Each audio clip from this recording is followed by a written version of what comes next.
Bonjour Muriel, alors oui, on peut faire quelques bonnes affaires sur Internet.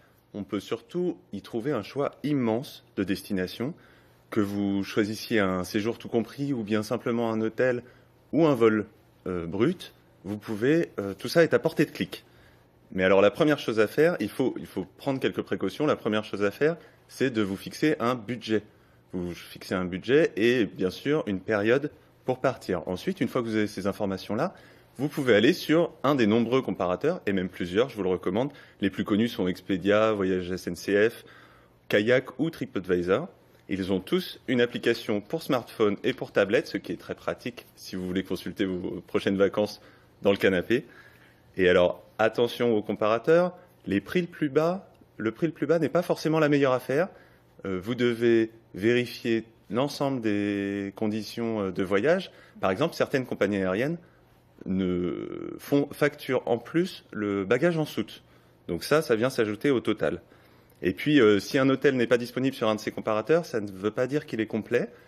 Ils ont un quota en fait sur chaque comparateur, donc vous pouvez appeler directement l'hôtel pour en être sûr, ou vérifier sur le site internet directement de l'hôtel en question.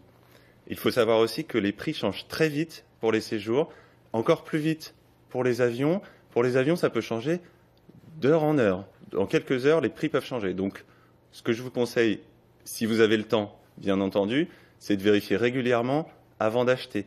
Regardez l'évolution en fait des tarifs sur la durée. Et attention aux prétendues promotions à moins 70%. Les prix fluctuent tellement que ces promotions ne veulent pas dire grand-chose en fait. Et quel est le meilleur moment pour réserver? Alors, le meilleur moment, surtout pour l'hébergement, c'est bien sûr le plus tôt possible pour être sûr d'avoir un maximum de choix. Pour l'avion, si vous prenez l'avion, les premiers billets sont en vente 12 mois avant la date du vol, mais ce n'est pas le moment où les prix sont le plus bas. Les prix sont le plus bas entre 8 à 9 mois avant le vol. Mais bien souvent, on ne connaît ces dates de vacances que 2 à 3 mois à l'avance, donc les compagnies aériennes font des promotions à ce moment-là. Plus tard, c'est difficile de trouver un bon prix pour un vol. Et pour les trains, vous connaissez sans doute les billets Prums, qui sont disponibles 3 mois avant la date du voyage et qui sont à très bas prix, entre 15 et 25 euros, en fonction de la distance que vous parcourez. Ces billets, attention, ne sont ni échangeables ni remboursables.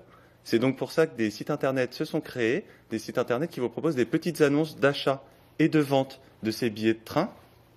Les plus connus sont quelbillet.com ou thepass.com ou Troc des trains. Attention, ces sites ne sont là que pour vous mettre en relation les uns avec les autres et ne sont en aucun cas responsables en cas de litige. Et un site internet qui lui achète directement les billets, c'est leguichet.fr. Vous retrouverez tous ces sites internet sur la page de l'émission. Leguichet.fr achète les billets et vous les revend directement. C'est un petit peu plus cher, mais c'est moins risqué que les petites annonces. Et on dit souvent qu'il faut réserver à la dernière minute pour payer moins cher, c'est vrai? Alors, si jamais vous n'avez vraiment pas une destination précise en tête et que vos dates sont flexibles, vous pouvez faire effectivement de belles affaires à la dernière minute. Ce sont souvent en fait des hôtels, des complexes qui proposent des séjours en demi-pension ou en pension complète, des séjours souvent les fameux séjours tout compris. Attention, en haute saison, c'est beaucoup plus risqué parce que ces hôtels font le plein et donc ils ont moins de place à brader. Si jamais vous réservez à la dernière minute, attention aussi au délai d'obtention d'un visa. Pensez-y. Et puis, si jamais vous n'êtes vraiment pas fixé sur une destination, il y a quelques sites et applications Internet qui ont des fonctions intéressantes. Vous rentrez simplement votre budget et la période à laquelle vous voulez partir. Et Kayak Explore, par exemple, vous propose une carte des meilleurs prix par destination. Donc vous vous baladez sur une carte du monde, c'est très sympa. Et puis Skyscanner, lui, vous propose des prix par pays. Parce que souvent on veut visiter un pays, on ne veut pas visiter un aéroport. Donc par pays et ensuite par aéroport. C'est très sympa. Pascal, d'un mot, une précaution, j'ai trouvé des vacances idéales. Comment être sûr de ne pas me faire avoir? Alors effectivement, il y a quelques recherches à faire pour éviter toute déconvenue. En fait, il faut surtout regarder les avis sur Internet. Vous pouvez aussi...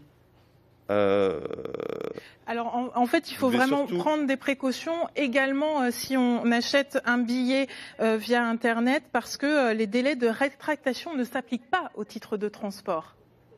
Exactement. Merci Exactement, Pascal Sulocha et toutes les précisions sur la page Internet.